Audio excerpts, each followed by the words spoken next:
Olá pessoal, bom dia, boa tarde, boa noite, né? Depende da hora que vocês estejam nos acompanhando. Olha nós aqui de novo no nosso segundo módulo e hoje eu quero falar com vocês sobre o papel do professor no processo de mediação da leitura.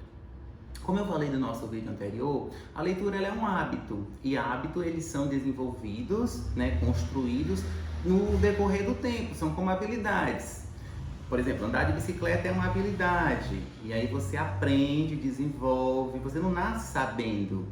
E aí você depois torna um hábito andar de bicicleta. A leitura também é assim, ela é um hábito que precisa ser desenvolvido.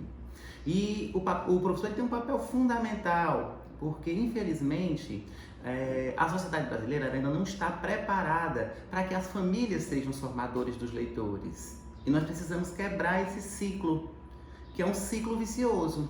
As famílias não formam leitores, a escola atribui à família a responsabilidade por fomentar o processo de formação do leitor e a família não tem condições porque a família é composta geralmente, na grande maioria das vezes, por pessoas que não leem, que não tiveram a oportunidade de ler, que não tiveram o hábito da leitura despertado, que não sabem o que é leitura por deleite, né? Então, assim, o primeiro passo do professor é considerar a literatura como um hábito de deleite, de prazer. Eu me recordo até com certo peso da minha infância na escola, em que quando o aluno ele era indisciplinado, o lugar dele era na biblioteca. Vai para a biblioteca. Então a biblioteca era tida como um lugar de castigo, de punição, e não como um lugar de prazer, de descoberta, de delícia, de maravilhas. Então o primeiro papel do professor na formação do leitor é ser capaz de tocar o aluno.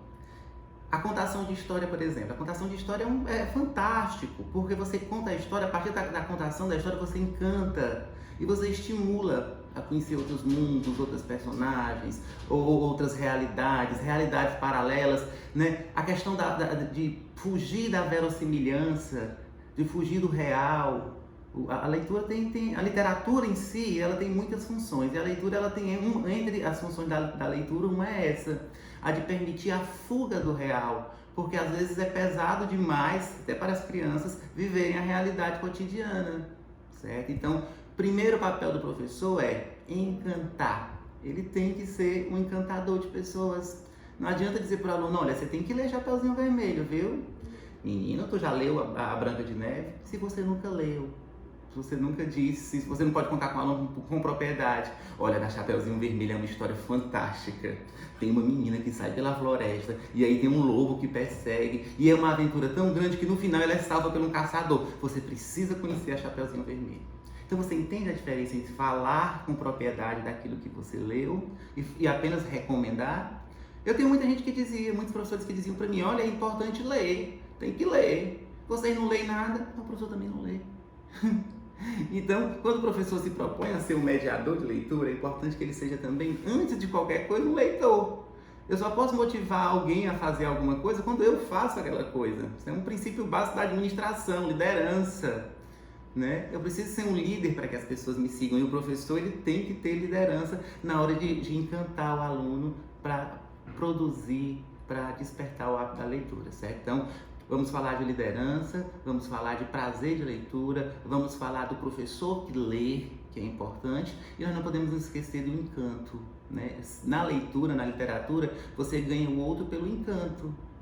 Eu me lembro, eu não tinha muitos livros na minha infância, né? O primeiro livro foi A Guardadora de Gansos, que é um conto dos irmãos Grimm, um livrinho pequeno, que eu morava no interior, eu estudava numa escolinha pequena com 2 salas de aula, mas no dia que eu descobri a biblioteca, eu descobri o mundo. Eu não sei se tinha 30 livros, se eram 30 livros o que tinha lá, mas eu ainda me lembro do primeiro livro que eu li, sozinho. Fui para a escola alfabetizado já, graças a Deus minha mãe me alfabetizou antes de ir para a escola. Naquela época você só ia para a escola com 7, 8 anos, eu fui com 7 anos, mas desde os 4 que eu sabia ler. E aí quando eu descobri lá em casa não tinha livros, eu li o livro do meu irmão mais velho, o livro didático, que até isso era escasso à época. Então, ter livro disponível também é importante para o processo de mediação da leitura. Se você quer fazer, o livro tem que estar ao alcance do aluno. Tem que ser uma ferramenta que ele conheça. O celular está o tempo todo, e o livro? Onde é que o livro está? Está numa estante, né? O livro, ele só é livro quando ele cumpre o seu papel social, ser livro. Tem até um autor que diz que adora quando chega nas bibliotecas e encontra o seu livro todo amassado, todo folheado, porque diz que aquele livro ele foi lido.